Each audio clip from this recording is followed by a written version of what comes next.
This is Thursday of our trip. We'll be visiting two churches today. We're just arriving here at the church in Dubre. That structure that you saw would have been the local convenience. Pulling up and arriving outside the church, this is the main entrance. And we greet the pastor. That's Pastor Andre hugging him. That's Pastor Ehrlich on the right. That's Melissa Shatney. She was sort of our nurse for this trip. And Pastor Andre's pointing at me. And then here's Metalise. He's the administrator of all the churches. These are the two country churches that we're visiting today. The two churches, neither one of them is really complete. We'll be going inside here in a minute and checking out their service.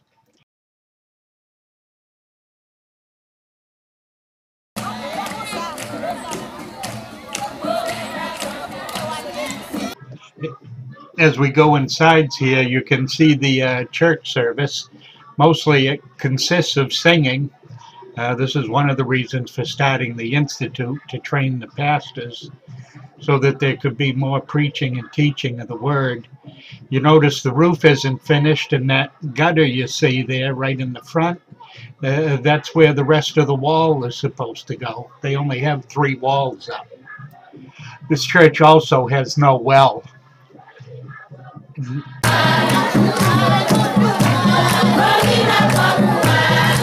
Pastor Andre led a short service here, mostly telling them about the vision that we have for helping their churches.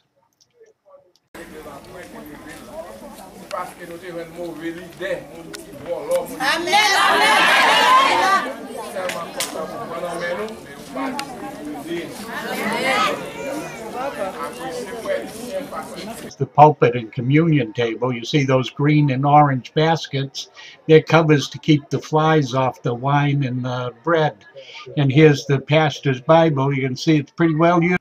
This is the school at Dubre. Notice that the kids have no books, no writing implements. All the teachers and staff here work for nothing. They're supposed to get a pay, but nobody ever pays.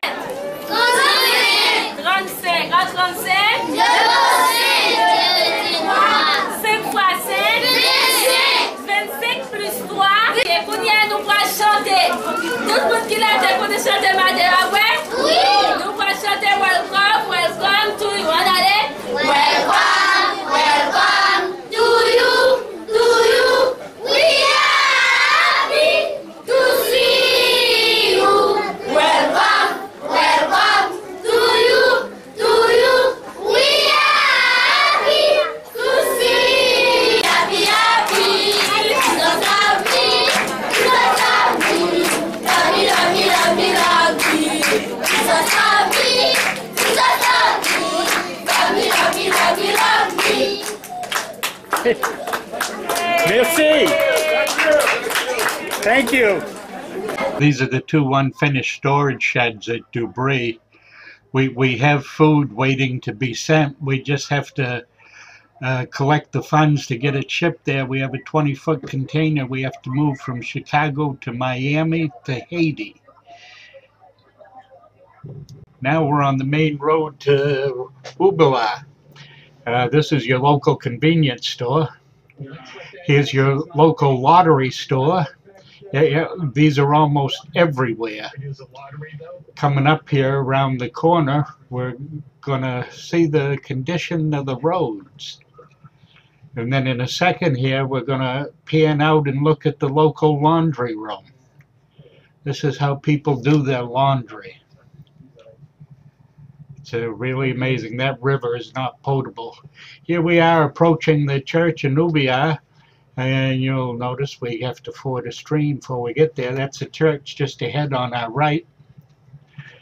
And here we are arriving. There's Melissa going in. This is the church building in Roubilard. That's it. They don't own this. This is rented. They don't own the building. They could have a bigger church if they could get a bigger building.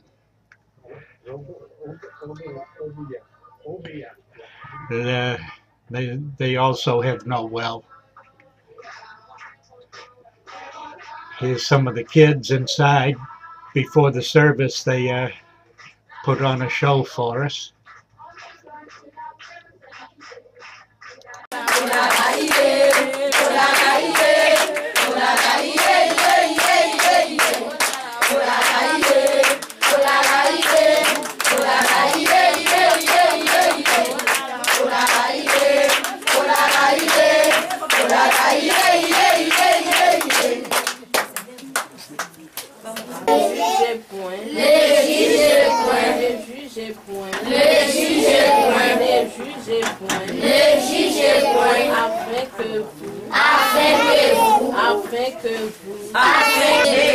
Ne jugez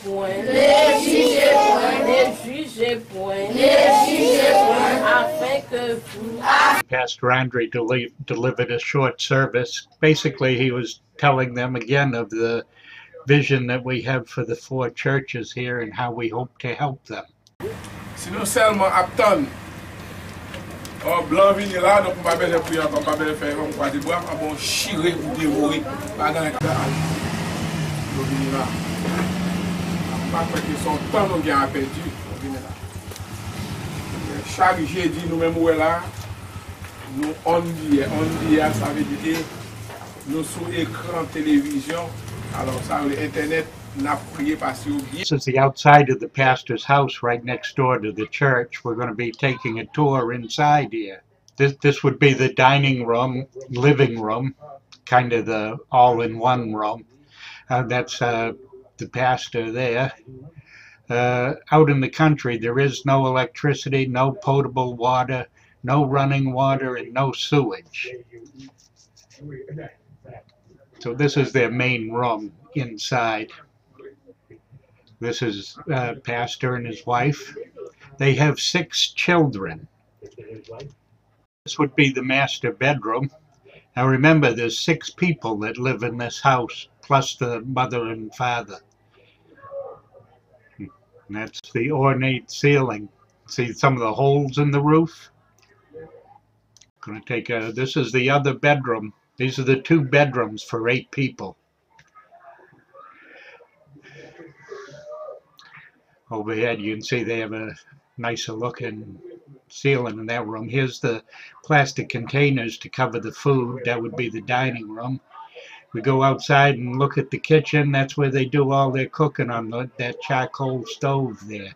As you look around the whole house, you'll notice you don't see any food. There is no refrigeration, so you have to get whatever you get that day is what you eat. That was the dishwasher, and here's the laundry room. We take a walk around the corner here, and here's the bathroom. Don't have to say anything about it. Word pictures say it all. That's your bathroom. Notice the glass on top of the wall. That's to keep people out. Back again, like I said, notice there's no food.